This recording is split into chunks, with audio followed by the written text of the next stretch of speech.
Shalom, everyone. I want to talk to you about good emotional health, which is what I am pursuing for my life. And it's my heart that whoever is watching and coming along with me in this journey of life is also seeking good emotional health. You know, sometimes we get saved, we hit the ground running for Yeshua. And that was me. But the thing is that if we've got codependency from our past where we do things because we think we should, which is not spirit-led at all, and I've been learning since I've been walking and dancing with the Lord the past 30 years what it is to hear from the Spirit, and it's not always clear, but I know it's not codependency.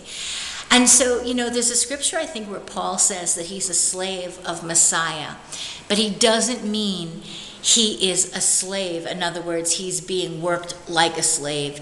I believe he means that he belongs. He belongs. He's got God's name on him. He belongs to God. I belong to God.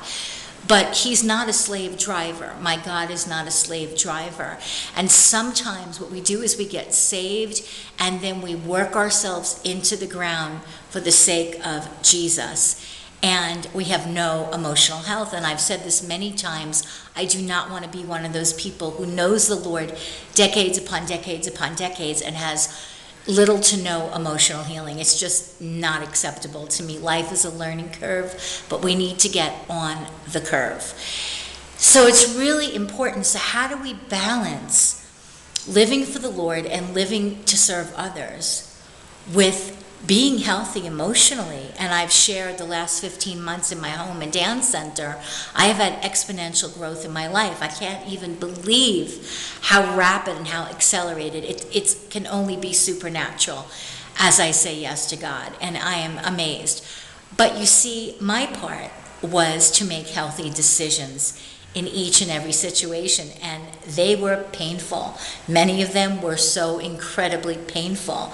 But God allowed me to see the fruit rather quickly of my wonderful, healthy decisions. Because, you know, it's simple when you hear it, not so simple because we have to live it out, that as we continue to make healthy decisions, we become healthier.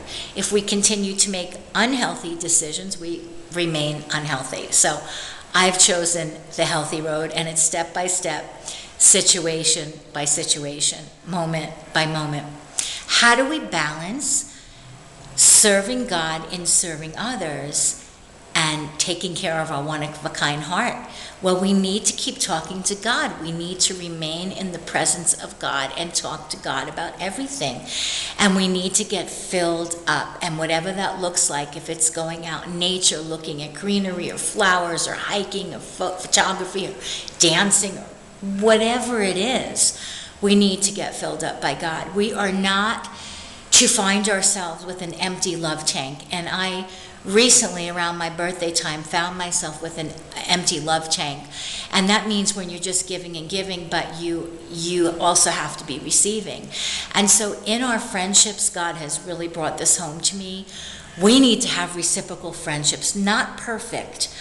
But if we're pouring and pouring and pouring, we need to be receiving as well. And the full circle of love and full health in love is to give love and to receive love. Absolutely.